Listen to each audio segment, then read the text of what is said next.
Topic का क्या नाम है बच्चों? तो इसमें हम लोग जानेंगे कि ऊन के रेशे कहाँ से प्राप्त होते हैं। तो जाहिर सी बात है कि ऊन के जो रेशे हैं वो भेड़ से प्राप्त होती है। किससे प्राप्त होती है? भेड़ के अलावा मैंने आप लोग को बताया है पहाड़ी बकरी। क्या है? ऊंट, याक, लामा, एल्पेका, ये सब जानवरों के नाम है। ये सब किसके नाम है? तो इन सब जानवरों से रेशे प्राप्त होते हैं, है ना? बात आ गई समझ में? और कंबल जो है वो किससे बनता है? कंबल ऊन के रेशे से बनता है। चलिए, कंबल को अंग्रेजी में क्या कहते हैं बच्चों? बहुत अच्छा। अब बाल जो है जंतुओं को गर्म कैसे रखता है, इस टॉपिक को हम लोग बेहतर तरीके से समझेंगे कि बाल जंतुओं को कैसे गर्म रखता है। कोई भी जंतु के शरीर पर यदि बाल है तो बाल में वायु भरा होता है, ठीक है?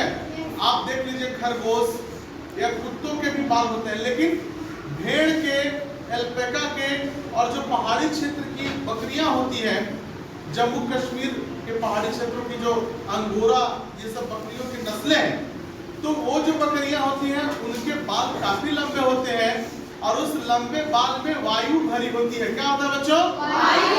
और वायु जानते हैं आप कि ऊष्मा का कुछ चालक होता है, यानी कि जंतु का शरीर जो गर्मी उत्पन्न करता है वो गर्मी उस वायु के अंदर ही रहता है, यानी कि जो शरीर का गर्मी उत्पन्न होता है वो रिजर्व रहता है और बाहर से ठंड नहीं आता है, क्योंकि वायु क्या होता है? ऊष्मा का कुछ चालक होता है ना?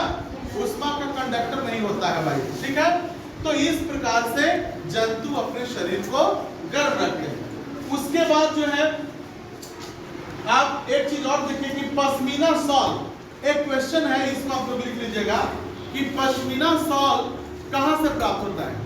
तो पश्मीना शॉल जो है जम्मू कश्मीर के पहाड़ी क्षेत्रों में बकरियों की एक नस्ल पाई जाती है जिसे अंगोरा नस्ल कहते हैं। जिस प्रकार से भेड़ की बहुत सारे नस्लें होती हैं, उसी प्रकार से बकरियों की भी ढेर सारी नस्लें हैं जिनका नाम अंगोरा नस्ल है। और उस अंगोरा नस्ल की बकरियों के ऊन से बहुत ही अच्छे तरीके के शाल बनाई जाती है जो कि पूरी दुनिया में मशहूर है, और उसका नाम है पश्मीना शॉल, जो काफी गर्म रखता है। सबको समझ में आ गई बात? अब चलिए, याक के शरीर से जो ये प्राप्त होता है ऊन, है ना, वो कहाँ प्रसिद्ध है? तो वो तिब्बत और लद्दाख के क्षेत्र में प्रसिद्ध है ना? तिब्बत और लद्दाख जो है वो हमारे भारत के उत्तरी हिस्से में, ठीक है? तो तिब्बत और लद्दाख में जो है ये पाया जाता है याक के ऊन का बना हुआ जो वस्त्र है। अब एक चीज यहाँ पे बता रहे कि जितने भी प्रकार के रेशे हैं, जितने भी प्रकार के रेशे हैं, वे सभी जंतुओं से प्राप्त होते हैं और इसे जानताव रेशे कहते हैं। क्या कहते हैं बच्चों? चलिए, अब इसके बाद अगला टॉपिक हम आपको बताएंगे, ठीक है?